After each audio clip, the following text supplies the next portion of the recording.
మీద ఉన్న ప్రతి జీవి బ్రతికేందుకు బ్రతుకు పోరాటం చేస్తాయి. అయితే మనిషి మాత్రం ఈ పోరాటంలో కొన్నిసార్లు ఓడిపోయినట్లుగా భావించి బలవన్మరణానికి పాల్పడతాడు.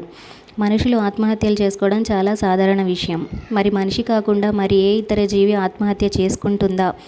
ఈ సందేహానికి సమాధానం ఇప్పుడు తెలుసుకునే ప్రయత్నం చేద్దాం. ఇప్పటి వరకు అందుబాటులో ఉన్న పరిశోధనలు, నివేదికల ప్రకారం మనిషి కాకుండా ఏ జీవి ఆత్మహత్య చేసుకోవడానికి ప్రయత్నించిన దాఖలాలు లేవు. కొన్ని జంతువులు దుఃఖం లేదా ఒత్తిడి అనుభవిస్తున్న సమయంలో ఆహారం తినడానికి నిరాకరిస్తున్న కథలు ఉన్నాయి. అలాగే కొన్ని కీటకాలు తమను తాము త్యాగం చేయడం ద్వారా తమ కాలనీని రక్షించుకుంటాయని నివేదికలు తెలిపాయి. ఇప్పుడు మీకు మరో ఆసక్తికరమైన విషయాన్ని తెలియజేస్తున్నాం. వివరాల్లోకి వెళ్తే, ఈశాన్య భారతదేశంలో ఒక రాష్ట్రమైన అస్సాంలో అద్భుతమైన పర్యాటక ప్రదేశాలు ఉన్నాయి. అందమైన హిల్ స్టేషన్లకు చాలా ప్రసిద్ధి. ఇక్కడి డిమా హసౌరా జిల్లాలో హఫ్లాంగ్కు దక్షిణాన దాదాపు 9 కిలోమీటర్ల దూరంలో జటంగా అనే కుగ్రామం ఉంది. ఇది పక్షి వీక్షణకు ఒక అద్భుతమైన ప్రదేశం. ఎన్నో వేల రకాల పక్షులను చూడడానికి ఇక్కడికి పర్యాటకులు వస్తుంటారు. అయితే సుందరమైన గ్రామం అయిన ఈ జటంగా ఒక విచిత్రమైన అంశంలో చాలా ప్రసిద్ధి పొందింది. అదేమిటంటే పక్షి ఆత్మహత్యలు. ఈ గ్రామంలో ఒక నిర్ణీత సమయంలో పక్షులు ఆత్మహత్య చేసుకుంటాయి. ఆశ్చర్యంగా ఉంది కదూ. సాధారణంగా అనేక భౌగోళిక ప్రాంతాల నుండి ఏదైనా ప్రత్యేకమైన సీజన్లో పక్షులు వలస వస్తాయి. అవి జతకట్టడానికి, గుడ్లు పెట్టడానికి లేదా ఆహారం కోసం వచ్చి ఆ సీజన్ ముగియగానే తిరిగి వెళ్ళిపోవడం గురించి మీకు తెలిసిందే.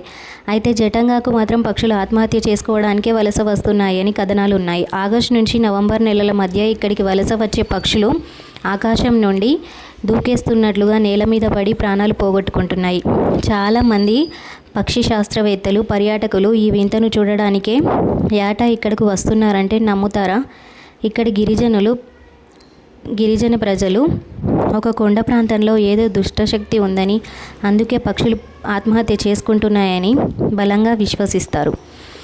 జటంగాను పక్షులు మృత్యులోయ, వ్యాలీ ఆఫ్ డెత్గా కూడా అభివర్ణిస్తారు. చిక్కని రహస్యం వెనుక కారణం ఏమై ఉంటుందని శాస్త్రవేత్తలు, పర్యావరణవేత్తలు కొన్ని ఏళ్లుగా పరిశోధనలు చేశారు. ఈ ప్రాంతంలో పొగమంచు ఎక్కువగా ఉంటుంది. పర్యాటకుల సౌకర్యార్థం ఇక్కడ కొండలపై అధిక ప్రకాశం గల స్ట్రెచ్ లైట్లను అమర్చారు. ఇక్కడి ఇండ్లను గిరిజనులు పొడవైన వెదురు బొంగులతో నిర్మించుకుంటారు. అధిక ప్రకాశం గల లైట్లకు పక్షులు ఆకర్షితం అవుతాయి. పొగమంచులో అయోమయం చెంది పక్షులు వెదురు బొంగులకు వచ్చి గాయపడుతున్నాయి. అందుకే పక్షి మరణాలు సంభవిస్తున్నాయని పర్యావరణవేత్తలు అవగాహన కల్పిస్తున్నారు. అయినప్పటికీ కొన్ని సందేహాలకు జవాబులు లేకపోవడం వలన ఆ నమ్మకాలు అలాగే కొనసాగుతుంది. ఇదిలా ఉంటే జటంగా ఒక ఉత్తమమైన ఆఫ్ బీట్ గమ్యస్థానం. సందర్శకులు ఈ ప్రాంతంలో 2వ ఎత్తైన శిఖరం హెంప్యూపేట్ శిఖరాన్ని చూడవచ్చు. ప్రాంతీయ ప్రత్యేకతలు, గిరిజన నృత్యాలకు కూడా ఆస్వాదించవచ్చు.